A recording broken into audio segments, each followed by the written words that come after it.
Presenting a robotic eTEP recurrent incisional hernia repair in combination with spine access for an L4, L5 anterior lumbar interbody fusion, ALIF.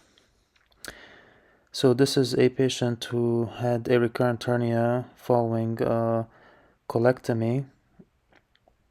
His hernia was 5 centimeters and was below a previously placed mesh.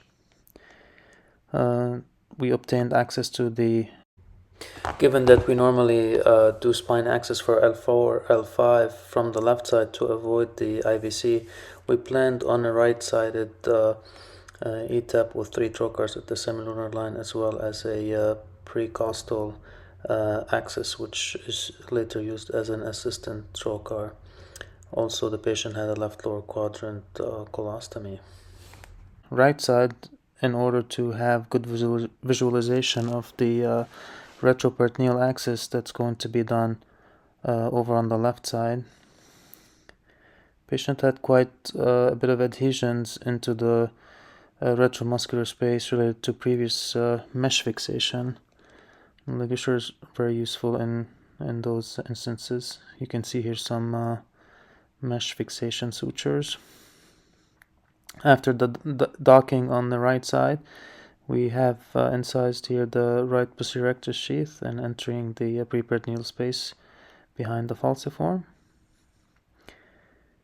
and identified the contralateral left-sided posterior rectus sheath, and will incise and enter the left posterior rectus sheath.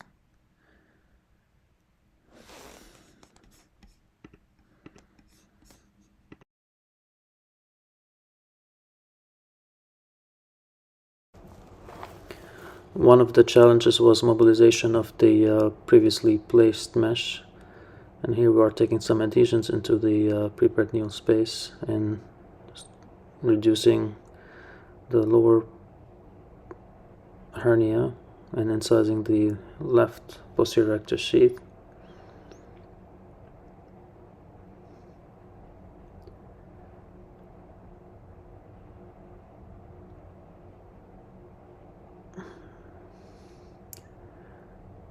Then the hernia contents, which mostly contained omentum and preperitoneal fat, were completely mobilized and reduced.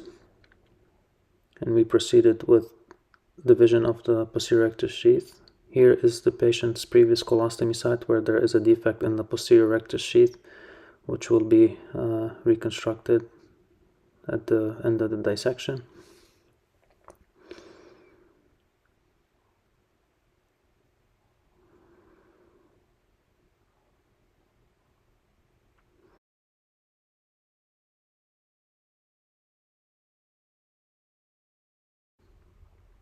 We then proceeded with developing the left space of Bogros and posterior rectus sheath release, similar to a bottoms-up TAR.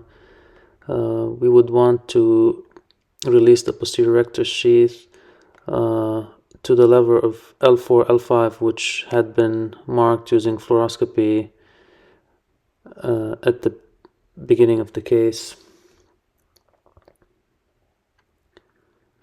Similar to a TAR, again, very similar dissection here. And then entering the correct plane here in front of the psoas. The idea was to try to mobilize as much as possible, given the patient's central obesity, and to minimize the amount of dissection needed in a small hole, and to minimize the length of the incision that was needed. This exposure won't allow us to reach the spine unless the patient is in a lateral position. But we were able to complete a good amount of dissection, which greatly facilitated the exposure once we made our lower abdominal incision. Here I just showing some pictures of the setup that we had. We had a large room that had all the spine instruments and robot.